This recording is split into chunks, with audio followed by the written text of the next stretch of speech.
of policy, which means that she's trying to convince us to change a policy. The policy that she's talking about is the treatment of human beings and human rights. To organize her claim, she outlines her agenda, which our text recommends, and she skillfully uses repetition to keep her point clear, because she and the United Nations delegation approved this document, and yet they didn't agree with it. She wanted to make sure that everybody in the audience was absolutely certain that the U.S. delegation signed it, but they didn't agree with all of it. Repetition also avoided the loss of her meaning through the channel. The channel is described on page 4 of our textbook. The channel in this case is television. She was, of course, there in person with the United Nations, but it was also conveyed over television. She uses signposts to signal her movement. When she's coming up to the conclusion, she lets us know by telling us in conclusion. She also lets us know her specific purpose, which is, and I quote, the common standard of achievement. That's how she describes the Universal Declaration of Human Rights. Lastly, Mrs. Roosevelt did all this with a specific audience in mind, the Soviets.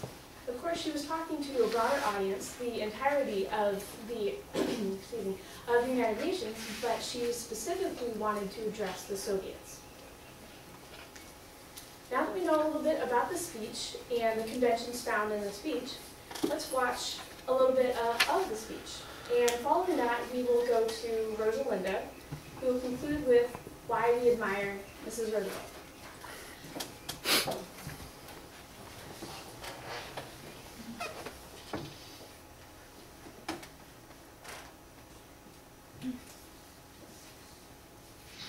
President, fellow delegates,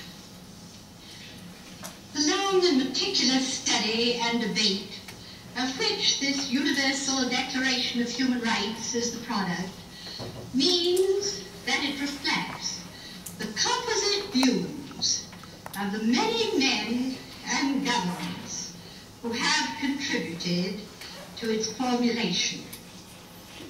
Not every man, nor every government can have what he wants in a document of this kind. There are, of course, particular provisions in the Declaration before us with which we are not fully satisfied. I have no doubt this is true of other delegations. And it would still be true if we continued our labors over many years. Taken as a whole, the delegation of the United States believes that this is a good document, even a great document, and we propose to give it our full support. The position of the United States on the various parts of the Declaration is a matter of record in the Third Committee. I shall not burden the Assembly, and particularly my colleagues of the Third Committee, with a restatement of that position here. I should like to comment briefly on the amendments proposed by the Soviet delegation. The language of these amendments has been dressed up somewhat, but the substance is the same as the amendments which were offered by the Soviet delegation in committee and rejected after exhaustive discussion.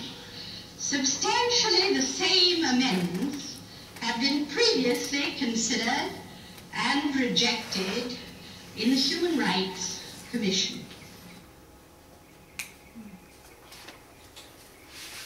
Hello everyone, just like Janelle said, I'm going to talk about how Ms. Eleanor Roosevelt inspired us. Here in this speech is on the adoption of the Universal Declaration of Human Rights. It was delivered December 9, 1948 in Paris, France, on website AmericanReport.com. Her public speaking abilities inspired us because she spoke with pure confidence. She was well organized in how she was going to present her speech.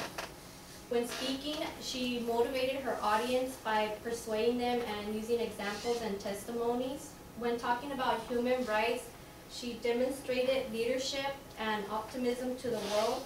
Even though the majority were against her, she still gave her point of view. Eleanor was a fearless humanitarian in her time who motivated the world. This is why Ms. Roosevelt is a role model for public speaking. She has encouraged us to improve our skills to be more confident, to be leaders, and to speak with an inspirational voice to communicate well with others. In addition, she gave us many inspiring quotes, but this one truly resonates with us, a quote that we selected from the quotation page by Michael McCurry, copyright 1994-2004. Ms. Roosevelt quote says, "No one can make you feel inferior without your consent." She's trying to tell all of us, nobody is better than you. Anyone can put you down, but it's up to you to be proud of yourself, so nobody has power over you. So she had a really expression of going with words, so that's what really inspired us about Miss Eleanor Roosevelt. In conclusion, we told you Miss Eleanor Roosevelt's greatest accomplishment, which was the Declaration of Human Rights. First, Christina told you why we selected the speaker and the speech. Second, Anna told you the significance of the speech. Third, Janelle told you how Ms. Roosevelt demonstrated communication concepts related to our tech. Fourth, I told you why Ms. Roosevelt inspired us. I'd like to end with a quote by Eleanor Roosevelt that gives us hope to continue whatever it is we are facing in life.